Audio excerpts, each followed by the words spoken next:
The course is built around 8 different units, covering 8 different global issues.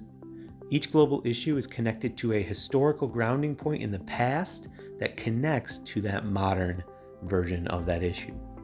So Unit 1 is resource scarcity, and the historical grounding point is the agricultural revolution.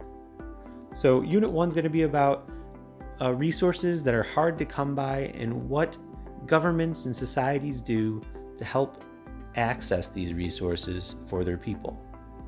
The agricultural revolution is the historical grounding point because it goes back to when farming first starts and the necessity of water to help farming be possible.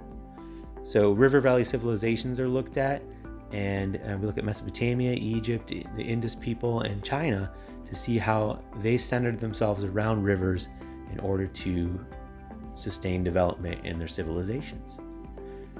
Unit 2 is cultural development and exchange.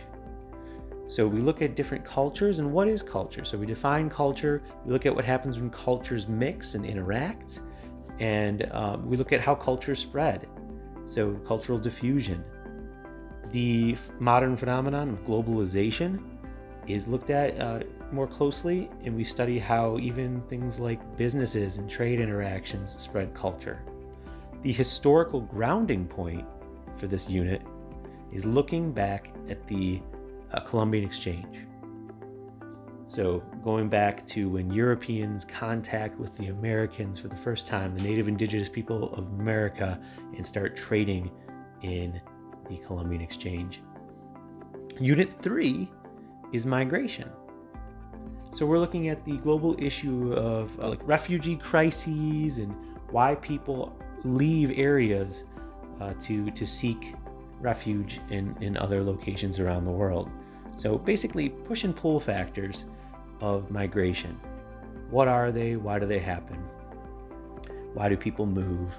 How does migration affect their lives? Which factors are the most important to motivate people to move? Unit 4 is climate change. It's technology and its interaction with environment. So we're going to look at a historical grounding point of the industrialization and urbanization of the world and how that has impacted the environment we live in. So how do people use the environment?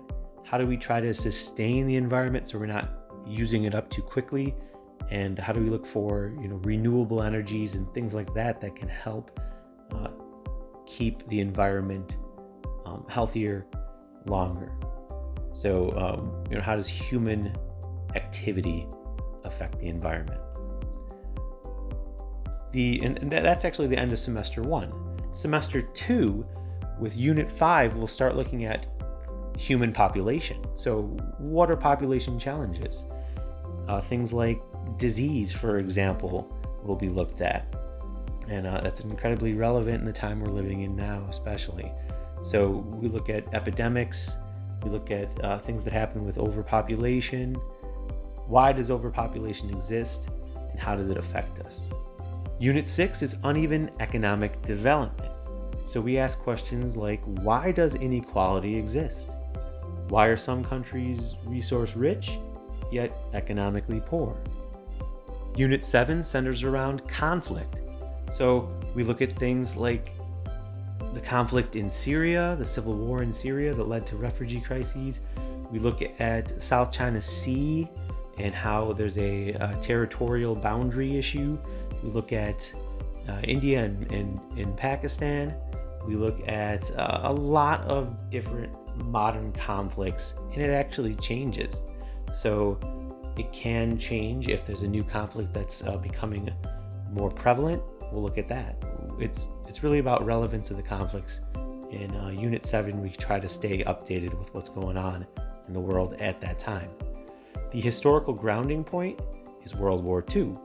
So we look at things like the Treaty of Versailles and how that set up World War II to happen by making things hard on Germany after World War I and making it very difficult for them to economically recover, that being one of the many factors that leads to Germany looking to leadership that is going to get them back on their feet, and looking to the wrong person for that.